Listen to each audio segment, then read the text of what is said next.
Hi guys, my name's Shanika. My name's Kenny. And today we're going to be talking about stress and how we deal with stress in particular. So, Kenny, how do you deal with stress? And where do you find your biggest stresses? What is your biggest stress currently? I feel like this one is hard. But then I feel maybe it's hard now because I feel like I've probably worked through my stresses to get to the part where I'm now where I feel comfortable. So going back, I think when I first started out in the kitchen, 2006, I started at the Mandarin, and I remember coming into the big city, London, massive, far bigger than any city I've been to. I specifically remember the minute I got to London thinking, this is like coming to America. Have you seen the movie with Eddie Murphy? Yeah. I was like, flying to America. Anyway, and I think my default is when I get stressed or when there's something I can't deal with, I work so that I don't have to think about it, which is probably the worst. Totally. Do you think work is a bit of escapism in a way? Yes, but I think anything that allows me not to think. So it's like if I could run 10K and not think about my stresses, then I would do that. But at the time when I was young, 18, 19 years old, got to London and it was full on shifts. You start at 8 and you finish at 10, 11, 12, whenever they tell you to go home. Yeah. And whenever somebody called in sick, chef will go, Kenny, do you want the shift? And I would say yes, because that meant I didn't have to go home to the apartment where there was nobody. Okay. Because when there's nothing to do, your brain just find something to dwell over, and if all these things that you've run away from. So I think I did that for years upon years, working and never dealing with it. And then what were you trying to deal with? Well, coming to London by myself, having to make friends, being shy, right, getting to know the culture, trying to figure out who I am as well, right, and trying to fit in. And I think most of that revolved around working. After work you go for drinks, but I didn't necessarily want the drink, I wanted the company. But you would drink because it was part of the company, and then it kind of takes away. So it's like you're going towards your goal, but you're staring away because everybody else is doing this, but you're too afraid to actually do what you want to do. Right. And then doing that over years and years. But then changing jobs. Did you find the coming of the finding yourself process quite stressful? But I think a lot of people do. I think in the chef industry it's hard because you're going at 100 miles an hour every day. There's never really time to slow down, and if it is slowing down, it's slowing down for the purpose of the job and not for the purpose of yourself. Yeah, totally. And the 2 days you have off, the one day you sleep, you're tired. The second day, you're keeping up with your upkeep, and then you're back to work. So there's never really time, and then you don't really want to because then it's like, well, everybody else is not doing it. Yeah. It's a difficult one. Yeah, totally. So I feel like maybe escaping all the time. So being stressed and then just escaping from the stress. With the stressful With thing. the stress, yeah. That sounds mad, doesn't it? It is, yeah. So how have you, so you say now that you're at a point where your life is a lot less stressful. Yes. Okay, what was the journey to getting to that point? Well, I have to thank my kids for that. Okay. Having become a mother, it meant that I couldn't work full time. There was I could, but we decided not to, just for the sheer stress that would cause for us to put our kids into care, and then I would go work 5 days, come home, pick him up, be stressed, cook a meal, put him to bed, do the same. So I then worked 3 days instead, with 4 days off.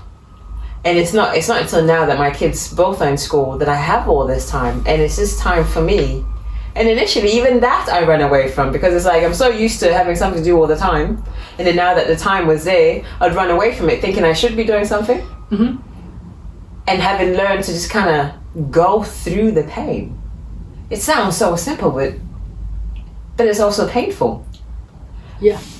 And then now I feel like there's just silence all the time in my life, and I'm quite enjoying. It's like the opposite, enjoying the silence. But when I was younger, I was enjoying all the noise. What about yourself? How do I deal with stress?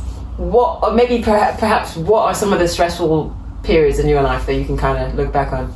Yeah, I would say a lot of my stresses, I would say I can categorize my stress in two ways. Stresses which are external. Yeah. So I've had a lot of, especially in the last couple of years, like the last few years and this year, a lot of family stress, quite big and painful things, which were hard to manage because they weren't directly mine. Yeah. And that's quite hard to deal with. And the other thing is like internal. So I would say figuring out what is my path, what is my calling, these things. This is highly stressful for me. Yeah. And because I'm so, what's the word I'm looking for? I'm within my mind. What's the word I'm looking for, Kenny? I don't know it. I'm always thinking it's a never-ending thing. It's quite painful at some point, and dealing with that, trying to remain present and not kind of blowing up the stress a lot larger than it is. Yeah. You know, that's always quite hard for me because I know people who they can just turn off the brain and just like try and stay present. I think that's equally a bad thing, but my mind just doesn't stop. So I think one of the ways, like you, was I would just work to turn off my brain, because if I have to do 100 tasks at work, I'm not thinking about what I have to deal with. Yeah. But then ultimately the things are still there that I have to deal with. They don't go away. And then previously, sorry, go on. So then when I was working like that, obviously when I was at university, I was big into the partying culture. And then when I left and I came back home to London, I basically threw myself into the kitchen, and then I got straight into that very like naughty culture of like drinking after work, and then it was like clubbing after work, and then it was like waking up 2 hours before a shift, hungover, like absolutely dying, going and sweating out all the gin from my body, and like it was like a kind of an escapism but a punishment at the same time. It was like I was punishing myself for not dealing with what I had to deal with, but I was trying to escape what I was trying to deal with.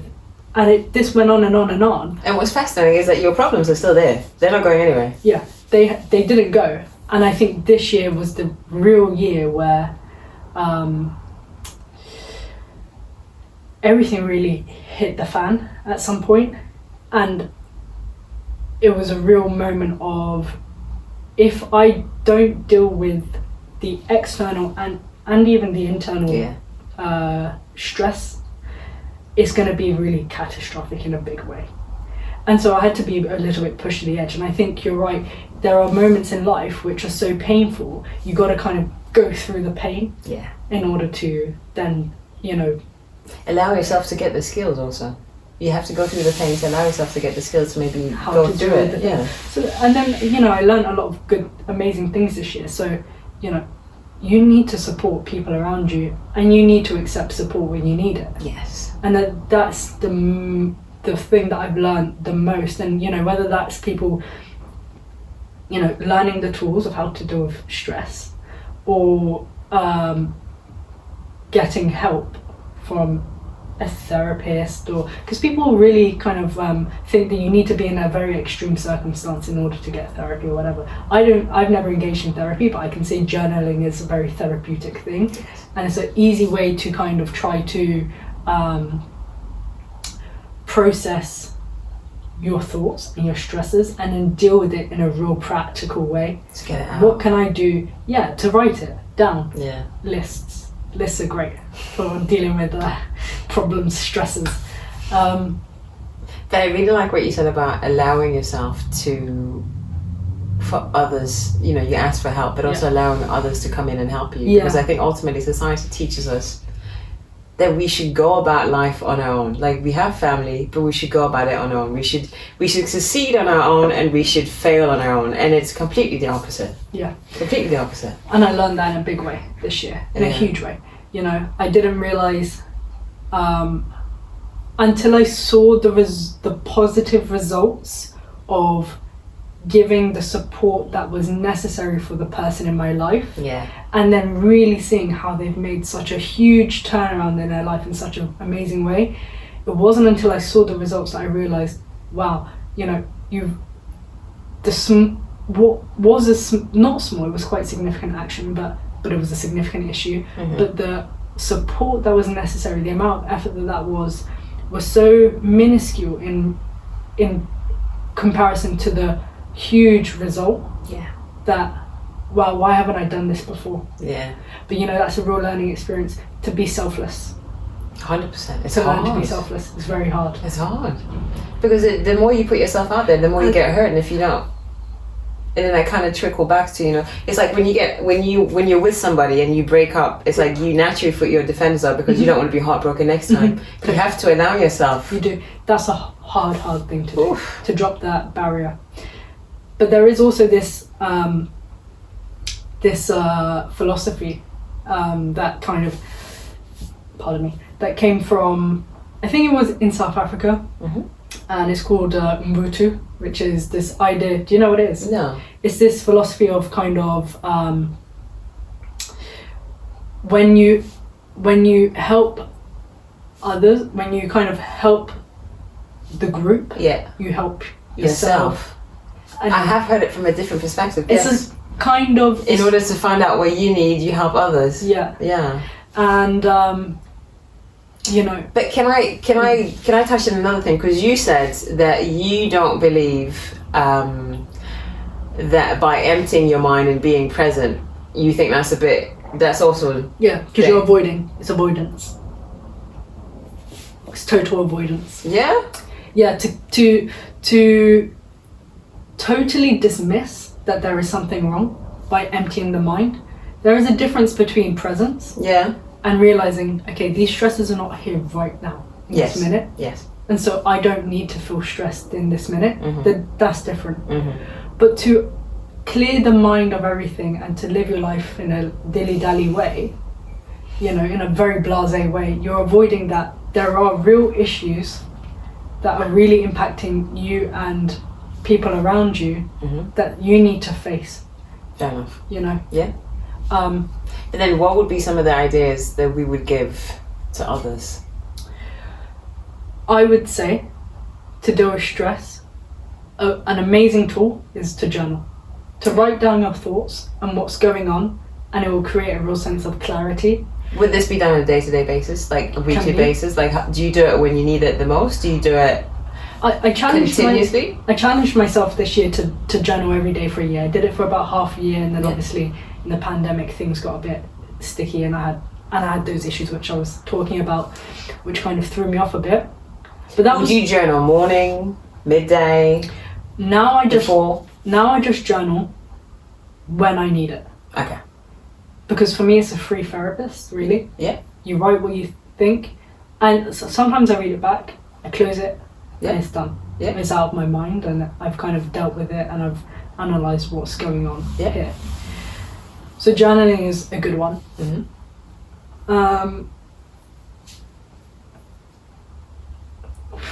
See, I've kind of really, what's the issues? I've kind of taken on a little bit because I've heard journaling so many times, and I like the idea. I think it sounds really good. But then there's also, in order for you to be able to do it, I thought there was something I had to do every day, and I struggled. And then I think Tim Ferriss mentioned page vomiting. Yeah, that's what I do. Yeah. And the idea that I took away from page vomiting is you can, like you say, use it therapeutically. So you wake up maybe in the morning or maybe before bed. I try and do it maybe midday. But then again, I don't do this all the time. But when I do it, I'll sit down and I'll write whatever comes in my mind. And some of these things don't fit together. It could be a little bit of this, a little bit of that. And then I don't keep it in a book. I write it on a piece of paper and then I just gruff it together and I throw it away. And like you say, amazingly enough, it's almost like... It's cleansing. 100%. Sometimes I do it in the notes of my phone and then I copy, delete. Brilliant. Like that. Because then I find, but then before this, what I did this year, I did, is it Waking Up? Waking Up by Sam Harris. I did his app, meditation, and it's as little as 10 minutes a day. And I didn't think that 10 minutes a day would make a difference.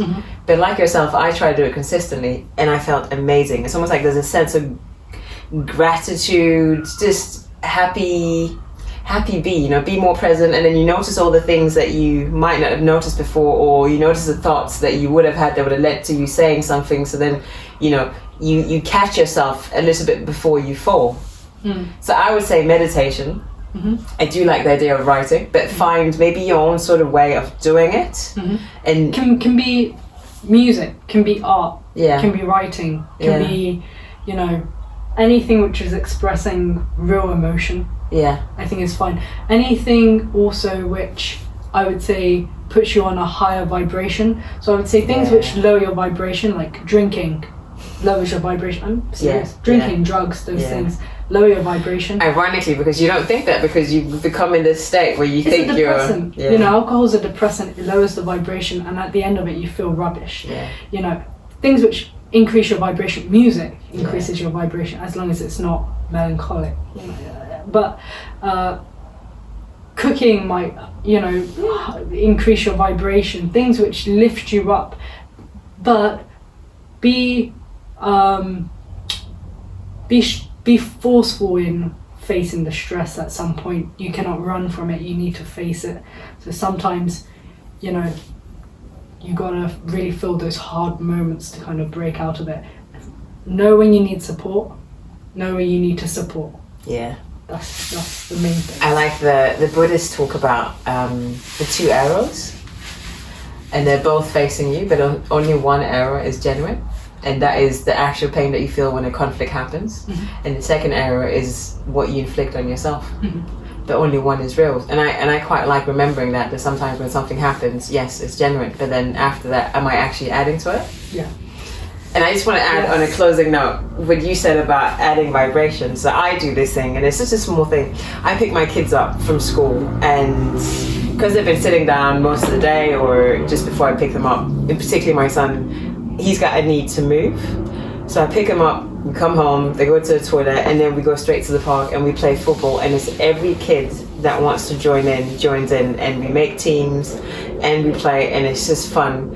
And in the summer, we're out for hours upon hours until it gets dark, and then we come home and everybody's in such a good mood. Yeah.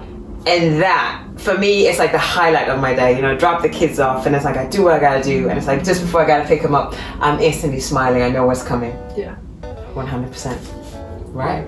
So That's it. Thank you guys. Thanks for tuning in. right. Bye guys.